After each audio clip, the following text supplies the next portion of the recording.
nama waaqaan jiraatu singorsaa dhaggeeffadhu. Nama ilaaltee na deemii na darake Waaqayyo ilaalin baddu. Yaa nama waaqaan jiraatu singorsaa dhaggeeffadhu. Nama ilaaltee na deemii na darake Waaqayyo ilaalin baddu.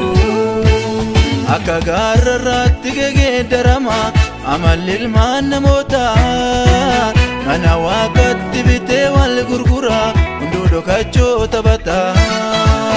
Kanaafuu namni beekan yoo jiraatte obsi afaan kee qabadhu. Barreessaa samaadha nama daddarba jabaadhu jajjabadhu Gooftaa wajjin jiraadhu.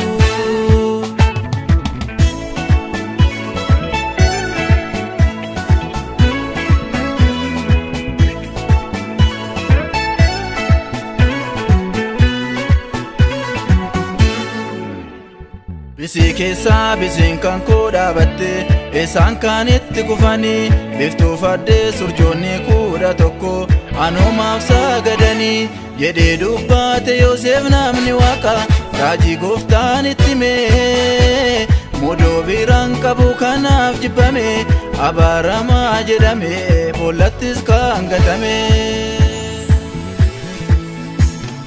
Yaa nama waaqaan jiraatu singorsaa dhaggeeffadhu.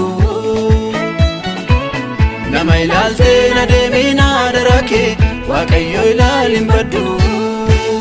Akka gaarrarraatti geeddarama amalli ilmaan namootaa. Mana waaqatti bitee wal gurgura hunduu dhokachoo taphata. Kanaafuu namni beekan yoo jiraatte obsi afaan kee qabadhu. Barreessaa samaadha nama daddarba jabaadhu jajjabadhu Gooftaa wajjin jiraadhu.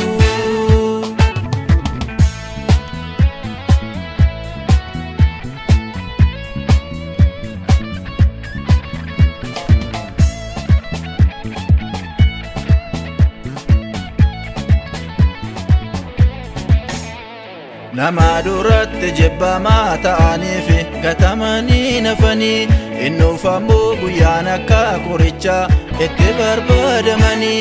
Akka koosii dalaarra yoo gatamte achuma ciisi obsi. Singatuu gaaf tokko dhufe ol si qaba Waaqni Paawulosi innis immoo Yesuusi.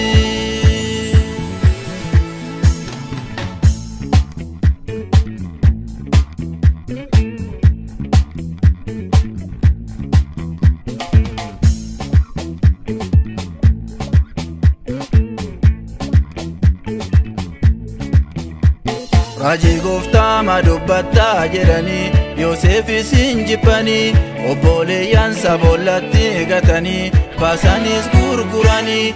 Arras namni akka Yoosef yoo jiraatte obsi gaduuma jecha. Singatuu si wajjin Waaqni macha galgala keen bareecha hundumaa harka keetti galcha. Yaa nama waaqaan jiraatu singorsaa dhaggeeffadhu. Nama ilaaltee na deemii na darake Waaqayyo ilaalin baddu. Yaa nama waaqaan jiraatu singorsaa dhaggeeffadhu. Nama ilaaltee na deemii na darake Waaqayyo ilaalin baddu. Akka gaarrarraatti geeddarama amalli ilmaan namootaa. Mana waaqatti bitee wal gurgura hunduu dhokachoo taphata. Kanaafuu namni beekan yoo jiraatte obsi afaan kee qabadhu. Barreessaa samaadha nama daddarba jabaadhu jajjabadhu Gooftaa wajjin jiraadhu. Jabaadhu jajjabadhu Gooftaa wajjin jiraadhu. Atiin badhu jabaadhu Gooftaa wajjin jiraadhu. Jabaadhu jajjabadhu Gooftaa wajjin jiraadhu. Atiin badhu jabaadhu Gooftaa wajjin jiraadhu.